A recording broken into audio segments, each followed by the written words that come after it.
మీ ఇంట్లో కూడా fruit popsicles అంటే చాలా ఇష్టమా? అయితే ఈ మస్క్ మిలన్ పాప్సికల్ తప్పకుండా ట్రై చేసేయండి. చాలా హెల్తీ కూడా అండ్ చాలా నచ్చుతుంది పిల్లలకి కానీ, పెద్దలకి కానీ.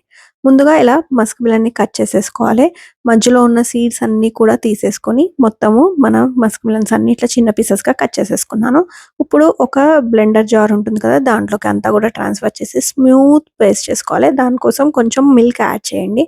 తర్వాత మిల్క్ యాడ్ చేశాక లిటిల్ షుగర్ ఏస్తున్నాను. స్కిప్ కూడా చేసేసుకోవచ్చు. కొంచెం ఇలాచీ పౌడర్ కూడా. మంచి ఫ్లేవర్ వస్తుంది ఇలాచీ పౌడర్ వల్ల. ఇదంతా కూడా ఇలా స్మూత్‌గా బ్లెండ్ చేసేసుకోవాలి.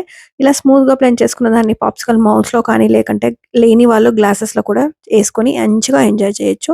ఇలా మొత్తం మౌల్స్‌లోకి నేనంతా కూడా ట్రాన్స్‌ఫర్ చేసేస్తున్నాను. ట్రాన్స్‌ఫర్ చేసి ఒక 5-6 అవర్స్ ఫ్రీజ్ చేస్తే సరిపోతుంది. మనం హెల్తీగా, టేస్టీగా ఇంట్లోనే ఇలా పాప్సికల్ చేసేసుకోవచ్చు. చాలా చాలా టేస్టీగా ఉంటాయి. ఒక్కసారి ట్రై చేసి ఎలా వచ్చిందనేది నా కామెంట్ సెక్షన్‌లో కామెంట్ చేయండి. నచ్చితే లైక్ చేయండి. సబ్స్క్రైబ్